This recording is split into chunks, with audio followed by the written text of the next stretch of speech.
Olá, seja bem-vindo. Você está no canal do Ordo Amores e hoje nós queremos fazer um vídeo sobre psicologia e educação. Afinal de contas, por que a gente escolheu esses dois temas como chaves condutoras do nosso perfil e o que uma coisa tem a ver com a outra, afinal, elas estão intrinsecamente interligadas. Então, Gabriel, o que você acha que psicologia e educação têm a ver, assim, no sentido amplo? Maravilha. É, Antes do sentido amplo, eu vou trazer para a nossa experiência prática do trabalho clínico, que eu acho que dá uma base de experiência. E aí depois a gente vai chegando no sentido amplo disso. O que eu percebo nas pessoas que eu atendo diariamente, né? O conhecer psicologia é conhecer sobre o ser humano. E conhecer sobre o ser humano é tentar entender o que está desviado. Porque a natureza humana, eu tenho a impressão que ela foi feita para algo. E o sofrimento vem quando esse algo não é correspondido. Então vem o sofrimento como uma descompensação da natureza humana. Então o processo de educação é um processo de para o que o ser humano foi feito e quais são as ferramentas que o ser humano possui para se ordenar, se vincular à realidade e a partir disso responder de maneira adequada. Então, o processo de educação é muito interessante no processo de psicoterapia, que é assim, eu vejo que a gente sofre de dois males. O primeiro é a ignorância. Não sabemos de muitas coisas e isso é socrático. Está lá já nos gregos, né? É socrático esse processo de ignorância. Só que depois que você lança uma luz do conhecimento no problema, aí entra uma outra operação do ser humano, que é a sua vontade. E aí essa vontade, sabendo agora, tendo um conhecimento, o para quê do existir humano, o que deve ser minimamente correspondido para você estar numa natureza harmônica, você começa a treinar, desenvolver a sua capacidade de vontade. Eu acho que sim, o processo de psicoterapia, para eles, uma das fases da terapia, digamos assim, é entender. Entender. E entender significa conhecer, e conhecer significa se educar. Né? Então eu acho que tem duas vertentes também que se ramifica esse sentido de educação. Uma educação que é a partir do conhecimento sobre si mesmo, né? O que eu sou e, portanto, se eu sei o que eu sou, como eu devo me conduzir pela vida, né? E o outro processo de educação é que mundo é esse no qual eu estou, né? Quais são os processos? Então, assim, entender, eu acho que entra também uma dinâmica educacional mais ampla na psicoterapia, que talvez não seja o foco principal, mas que ele se enriquece, que é entender as dinâmicas próprias, por exemplo, do mundo moderno, né? E por que nós sofremos, exemplo, em relação à temporalidade, à rapidez do nosso mundo, as dinâmicas sociais, as dinâmicas do trabalho, as dinâmicas informacionais ou mesmo até de crenças, né? A gente vê que hoje, como a gente tem muito acesso à informação, aquilo que circula, aquilo que a gente consome, impacta nas nossas crenças e as nossas crenças vão nos guiar, né? Então, um exemplo bem óbvio hoje, por exemplo, é a questão política, né? Eu não sei se é um exagero falar sobre isso, mas eu vejo isso muito frequentemente. Como as crenças políticas, as pessoas realmente se agarram a ela e isso vai determinar a maneira como ela encara a vida, como ela lida com as pessoas, como ela lida com as diferenças.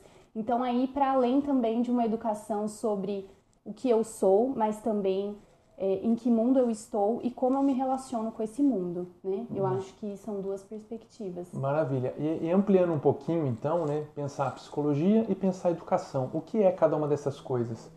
A psicologia é o estudo da alma. Então, não é o estudo só do comportamento ou da mente, é o estudo da alma. Então, as afetações dessa alma humana está no campo da psicologia.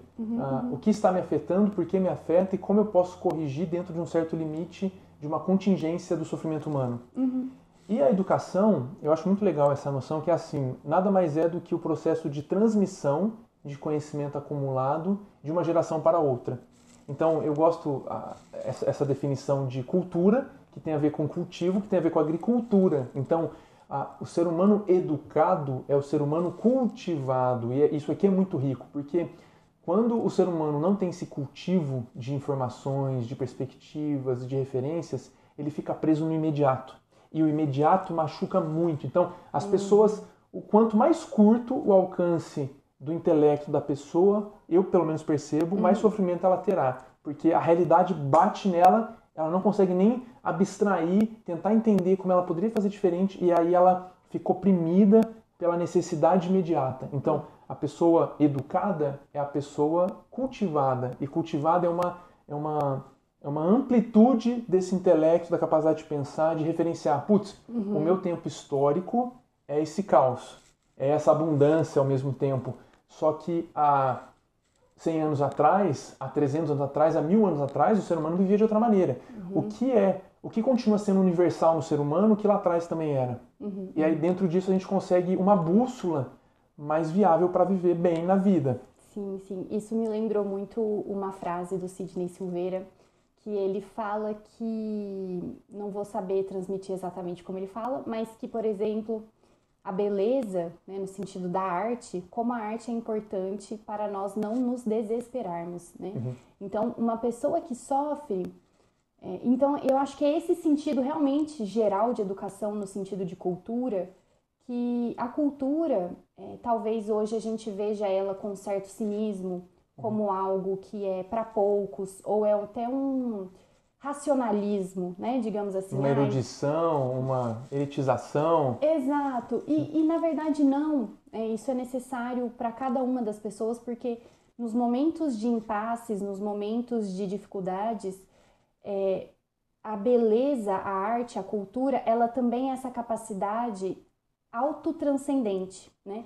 Quantas vezes você aí, independente do nível de cultura que você tem, se você se dedica muito a isso ou menos, o quão legal é você, por exemplo, ler um livro de 200 anos atrás e você se vê em dilemas daquele personagem principal, né, que foi escrito há 200 anos atrás, e aquilo te dá um sentido universal, é um sentido de que, assim, isso que eu estou sofrendo não é exclusivamente meu, outras pessoas já passaram, e como que elas lidaram com isso, né? Então é uma capacidade também de sair de si, né? E ver no outro. Então, e aí eu acho que são temas que se ramificam muito porque eles são muito conectados, né? Então eu acho que tem duas maneiras da gente olhar psicologia e educação. Uma, a gente vê a educação do ponto de vista da psicologia, e o outro, a gente vê a psicologia do ponto de vista da educação. Por que isso? A psicologia é o estudo da alma. A gente gosta de enfatizar isso porque, por exemplo, dentro da psicologia cognitiva, a gente tem dentro lá, um dos pilares da psicologia cognitiva é a psicoeducação. Só que talvez essa psicoeducação, dentro de um viés cognitivo, ele vai limitar uma potência dessa alma, que é a potência cognitiva. Sendo que quando a gente fala de alma, a gente fala de tudo. A gente fala de emoções, a gente fala de paixões, a gente fala de cognição também, mas a gente fala até dos nossos princípios biológicos, fisiológicos, né? Seria a alma vegetativa, por exemplo? Alma vegetativa. E é até uma coisa assim... O quanto que a gente não recomenda, né, de repente, um processo educativo, cultive a atividade física, afinal de contas você também é um corpo, né? E, bom, enfim, a noção antropológica e psicológica, ela vai influenciar a noção que a gente tem de educação, né? Se eu acho que o animal, se eu acho que o ser humano é um animal como qualquer outro da natureza, isso vai me implicar um adestramento. Vamos adestrar aquilo que não é legal para a sociedade. Ou uma visão russoniana, romântica, que a sociedade que corrompe o homem é bom por natureza, o que corrompe a sociedade. Não vamos interferir nesse processo, vamos deixar ele livre que ele será bom. Ou mesmo uma dimensão, por exemplo, socioconstrutivista, que é muito frequente também, que assim, o homem ele é simplesmente aquilo que ele decide ser, né? Ou aquilo que a sociedade... Então, assim, não tem um substrato físico real no qual o ser humano coloca ali as suas impressões outras, cognitivas, culturais, simbólicas, né? Então, vai matar essa parte da natureza, querendo dar a entender que tudo que nós somos, aliás, a gente se determina, né? Eu me determino, a cultura se determina, a sociedade... Independente da minha natureza, da minha potência. Independente da minha natureza, exatamente. E a educação por si implica a psicologia, obviamente, e é nesse sentido que a gente tem comentado, né? Aquilo que a gente cultiva, aquilo que está no nosso imaginário, ele vai implicar também como nós vivemos a nossa vida, né? Como é o nosso aparato psíquico em si, né? Afinal de contas, a educação forma o nosso imaginário e ali, a partir do nosso imaginário, a gente vai se conduzir, né? Nesse mapa mental, nesse esquema que a gente acredita que é a vida. Então, são dois temas amplos que se interconectam. E eu queria falar de Aristóteles. Pode falar. Eu acho muito interessante pensar na ideia dele de ato e potência para atrelar aqui uma perspectiva educacional. Olha que interessante isso, né? O ser humano comporta as suas potências. Tanto que o sentimento de culpa, no sentido assim, estou desperdiçando a minha vida em coisas que não me levam a lugar nenhum, é essa potência que grita e fala, você tem uma potência para ser realizada. Você vai realizar ela ou não? Você vai trazer ela para fora, para o mundo, vai desenvolver isso? Ou você vai desperdiçar a sua potência? Quero dizer com isso, eu percebo que o processo de maturidade humana está na direção de desenvolver todas as suas potências. E cada um, de forma singular, tem potências mais para lá, mais para cá, mas cada pessoa carrega uma fonte potencial que tem que se atualizar em ato. Essa é a tese aristotélica, né, e de potenciato. E os gregos, eles tinham uma visão muito clara disso. Então, quando a gente pensa numa educação, é assim, é a educação do corpo, é a educação da alma, é a educação do intelecto. Eu vejo que no nosso momento atual, nós estamos muito deficitários. Então, assim, o corpo se desprendeu da alma. Não, pior ainda, eu vou reformular isso. O corpo se desprendeu da mente e a alma nem existe. Então, esse paradigma descartiano, né, de Descartes, é um problemão, porque o que a gente percebe hoje as pessoas? Ou ela é um fisiculturista, que não vai ler um livro, ou ela é um acadêmico erudito que não vai cuidar do corpo. E aqui nós temos um grande problema. E esses dois não vão pensar na santidade, não vão pensar na pureza da sua alma. Eles só querem viver de forma materialista. Então, os gregos, já com Aristóteles, que é um pagão, coloca dessa maneira o processo educativo no sentido assim, para que a gente possa extrair o máximo da nossa potência, tem que existir ordem no nosso pensamento, nas nossas ações. É uma disciplina de como se movimentar e de como pensar. Então, é brilhante pensar o grego como essa pessoa que, ao mesmo tempo que ela potencializa o seu corpo, ela potencializa a sua mente e, ao mesmo tempo, ela vai pensar nessa alma. E eu acho isso muito interessante porque, né? E quando nós falamos de educação, justamente a gente pensa também nessa transmissão, a gente pensa na cultura, mas tem uma outra educação exclusiva, muito, né, mais talvez ainda atrelada à psicologia, que é a educação da nossa vontade, né? Então, a educação não basta conhecer, mas agir conforme a sua vontade. Isso também está muito relacionado a essa noção de disciplina, né? E por que lá nos gregos a gente tinha essa relação de que a educação era uma coisa integral? Educação do corpo, educação da mente, educação da alma.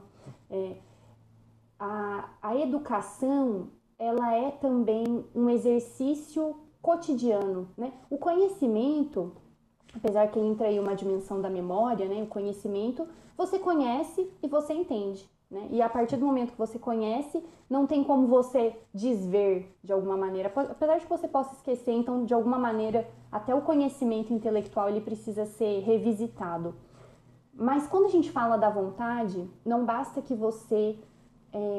para você se autoeducar, não basta um ato de vontade, né? Aquilo tem que ser exercitado. Então, a educação, ela também está relacionada com um exercício constante. Eu acho que isso é muito interessante, principalmente quando a gente fala de acompanhamento terapêutico, né? Da psicoterapia. Porque o terapeuta, eu considero assim, inclusive eu já escrevi até um pouquinho sobre isso, às vezes ele é uma vontade auxiliar, né? Porque a educação, justamente por ela precisar de um esforço contínuo, né, que não é de um dia para a noite, não basta um encontro para que você mude, mas ali precisa de um tempo, né, para que você acomode tudo aquilo, entenda tudo aquilo, comece a agir conforme aquilo. Então, eu acho que o psicoterapeuta também ele entra um pouco com essa vontade auxiliar, que vai te ajudar a educar a sua própria vontade. Mas ó um problemão aqui, eu gostei dessa ideia da vontade auxiliar, me fez pensar no termo psicanalítico, o ego auxiliar do terapeuta. Mas aqui são duas coisas discrepantes, nós vamos aproveitar para fazer uma crítica à psicanálise, que é importante. Bom. A psicanálise é amada, é odiada, é muito falada. Eu particularmente acho muito importante os instrumentos que a psicanálise traz, mas ela está equivocada. A filosofia está errada. Por quê? Vamos tentar trazer aqui, aproveitando essa... Eu gostei dessa colocação, uma vontade auxiliar do terapeuta. Para a psicanálise, existe o ego auxiliar do psicanalista. Então, o que é isso, né? Nessa estrutura egóica que foi se formando com as experiências vividas, o paciente tem algumas fraturas nessa estrutura. Muitas vezes, o psicanalista entra como esse ego auxiliar para que o paciente aprenda essa estrutura egóica e se desenvolva. Mas qual que é o problema disso? Perceba que o terapeuta é um exemplo. E a ética psicanalista é: a sua neurose é repressão, é recalcamento, é castração. Ou seja, você tem que libertar suas pulsões. E qual que é o problema disso? Se o terapeuta mostra, então, que o caminho bom, a vida boa, é o desfrutar das suas pulsões, que essa é a hipótese freudiana, ele vai te mostrar um exemplo, por exemplo, de uma pessoa promíscua, pervertida, revoltada, rebelde, que o que vale é a minha vontade, o meu prazer, o meu imediato. E a sociedade me reprime, né? A sociedade me reprime, eu só sou neurótico por causa da sociedade. Então, olha que é uma linha fina entre vontade auxiliar e ego auxiliar, mas eu gostei da sua colocação porque a nossa proposta aqui não é psicanalítica. Conhecemos psicanálise, mas, pelo contrário, é outra coisa. No fundo, esse tema educação, né, por mais que a gente já esteja, acho que talvez, né, pelo menos da minha parte, como eu já estou imersa num processo de estudo até de psicologia atomista, né, se você é aqui ouvinte do nosso canal, você já vai ouvir bastante falar sobre isso, sobre psicologia atomista, mas às vezes a gente até esquece, né, dos referenciais psicológicos mais frequentes, que muitas vezes ele se propõe... É uma série de contradições, na verdade, principalmente na prática, né? E na teoria também. Porque, às vezes, eles se colocam como... Não há psicologia neutra. Não há psicologia neutra, não há psicologia neutra. Mas, na prática, você não pode colocar os seus valores dentro da psicologia. Mas, no fundo, esse não colocar os seus valores, ele já é um valor... Já é uma colocação de valor. Já é uma colocação de valor... Porque muitas vezes a psicologia, ela vai falar, ela vai colocar um egocentrismo, no sentido assim, o seu problema é que você não valoriza suficientemente o seu desejo, os seus valores, e o erro está em você querer se conformar, né? Então, se rebele, né? Isso é, ao meu ver, ao nosso ver, um processo de deseducação. Perfeito. Não é? Então, assim... a educação é um tema interessante e ele entra nessa questão moral ética, que é a questão da neutralidade, né? E isso está dentro da educação na psicologia, afinal de contas a psicologia é um processo educativo, né? A psicoterapia é um processo educativo, quanto na educação geral, né? Hoje, quantas discussões a gente não tem a respeito, em quantas contradições a gente não vê nisso, né? Afinal de contas, não existe essa questão, por exemplo, de escola sem partido e tudo mais. Não é o foco aqui falar sobre política, mas a gente pega na prática para a gente ter um exemplo mais palpável. Isso aí é um crime, escola sem partido, né? Afinal de contas, não existe, não tem como o professor ser neutro. Ele tem ali as crenças, as convicções. Ao mesmo tempo... O professor, ele não é uma figura de autoridade, né? Ele tem que se colocar de igual com o aluno, então ele não pode impor seus valores. Então, é uma série de contradições que não me leva a crer, né? Que talvez, não sei se você compartilha da mesma opinião que a minha, que me leva a crer que realmente não há como o posicionamento neutro, ele realmente não existe. Mas o que existe é a não contradição, o princípio da não contradição existe, né? Então, se eu acredito, né, num processo educativo, tanto nos contextos institucionais, escolares, quanto dentro da psicologia, que eu deixe claro o que é essa educação que eu acredito, né? Para que a educação, vale dizer, é a mesma do que o fim da psicologia, segundo a psicologia atomista, que é conduzir o homem a estar, que ele conquiste o estado de normalidade psíquica e de perfeição psíquica, que é a do homem virtuoso. No fim da educação, fim da psicologia, é se tornar virtuoso. Virtuoso é aquele que age conforme o seu entendimento e que tem a sua vontade educada para aquilo que ele foi feito. Né? Maravilha. Mais um exemplo prático, e aí eu uso muito na psicoterapia, o processo educativo da leitura. Sim. Então, sempre que eu posso, sempre que um caso me remete a uma literatura, eu falo, olha, você tem que ler isso aqui. E eu lembrei de um livro maravilhoso, se você não conhece também, vale a pena conhecer, que é Mais Platão, Menos Prozac. Eu acho que aqui, só esse título, ele já diz muito, mas muito do nosso tempo, e eu quero explorar um pouquinho isso com você para você entender o nível que essa educação pode chegar na estrutura do sujeito que está em desordem, em sofrimento, em angústia. O título já fala, né? Então, vamos trocar o Prozac, que é um antidepressivo que ficou muito famoso, né, nos Estados Unidos e hoje no mundo todo.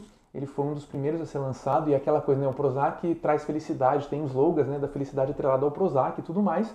E menos Prozac, mais Platão. Ou seja, para o ser humano viver bem, ele tem que responder algumas perguntas mínimas.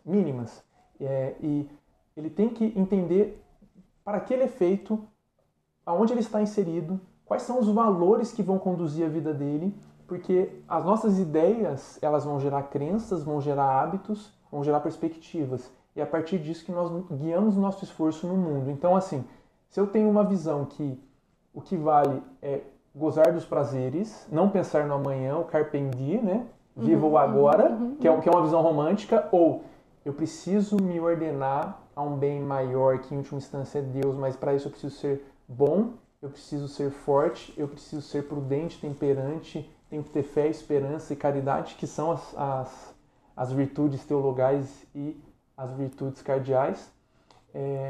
Dependendo dessas duas visões, viva o agora, ou quais são meus valores e o que eu não posso abrir mão. A família é muito importante para mim, beleza, então eu sacrifico muitas coisas para poder ter a família em ordem. Isso aqui é um valor superior do, não, eu só vivo desfrutando meus prazeres independente de alguma escala de valor. Então, nesse livro, ele trata muitas questões que ela excede, ou na verdade ela está dentro da filosofia, eu falava que ela excede a ciência, né? Mas enfim, está dentro da filosofia, que são perguntas fundamentais. Se você não dá conta de responder algumas perguntas fundamentais da sua vida, você fica paralisado. E você paralisado, você não vai nem para frente nem para trás, mas você estagna. Então, é muito legal. Troque o antidepressivo por filosofia. Tente entender o que é a sua natureza. Vai buscar nas fontes boas, e cuidado com isso, filosofia é perigoso. Se você lê Nietzsche, Schopenhauer, quem mais? Os pessimistas, se você ler esse povo aí, você vai querer se matar. Não vai para essa linha, não. Lê Sartre e ferrou, você tá ferrado. Agora, se você lê um Platão, um Aristóteles, um Santo Agostinho, caramba, e muitos outros que estão na tradição da filosofia perene, até a sua vontade de esforçar, de ser melhor, de se superar, é natural, porque a sua natureza pede isso. Então, acho muito interessante. O ser humano, eu tenho a impressão que, apesar de ele ter uma natureza, o ser humano é o animal racional ou o animal falante, ele precisa atualizar a sua potência. O ser humano precisa se tornar gente de verdade. Tipo assim, o ser humano não é um animal que nasceu pronto.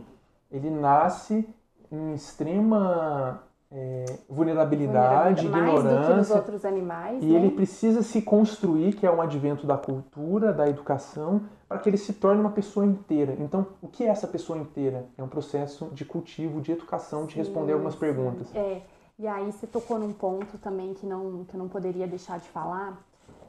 No livro do Rafael de Abreu, Psicologia Atomista, o primeiro que ele lançou, ele vai falar sobre o processo educativo e eu acho muito interessante. Ele divide... Nossa, eu achei perfeito para esse tema, assim, me veio na cabeça, não tinha pensado. Ele fala sobre psicoeducação, né? Que seria essa educação do que eu sou, quais minhas potências, como eu nomeio os meus sentimentos. Até isso precisa ser ensinado, né? Às vezes a gente tem... Quantas pessoas, às vezes, sentem algo e que elas não sabem nomear. E muitas vezes as pessoas... Tudo hoje em dia, né? Talvez seja ansiedade, mas às vezes o que a pessoa sente nem é ansiedade, é outra coisa. É porque ansiedade é o nome da moda, né? Ansiedade, desespero, melancolia, nostalgia, tudo isso precisa ser conhecido, esses nomes, esses sentimentos. Então, psicoeducação. Correção, a correção eu acho muito interessante, porque entraria nesse sentido assim, não só educar, mas corrigir o que foi mal educado. Exemplo, algumas pessoas, a filosofia é perigosa, e quando a gente é jovem, às vezes até Somos românticos, apaixonados e dramáticos. Isso, e a gente tá ali, a gente acaba lendo uma filosofia que nos leva a ter uma visão extremamente pessimista, né?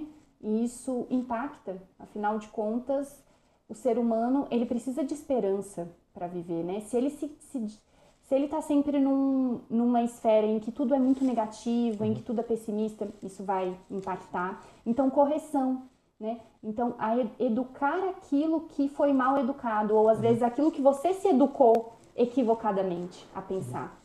Correção. E fortalecer. O que é fortalecer? Reforçar o que foi mal educado. Tem algumas coisas que nós conhecemos, que nós entendemos, só que elas estão fracas dentro do nosso coração, né? É como uma estrutura que foi feita sem fundamentos fortes, né? E aí, nos momentos de crise, essa estrutura fica abalada. Então, essa educação como um fortalecimento. E, por fim, o ensino em si, que seria essa coisa abrangente do qual nós falamos, né? Então, ensino, correção e psicoeducação. Então, seria essas 4 direções, assim, que eu acho muito interessante falar. E, bom... O canal é isso. O canal é isso, é sobre tudo isso. Então, se você gostou desse vídeo, se você gosta desse assunto, se você vê que isso possa te iluminar tanto pessoalmente quanto profissionalmente, né? Se você também é psicólogo envolvido na área da educação, da psicologia, da sociologia, nos acompanhe e nos siga para mais. Até a próxima e...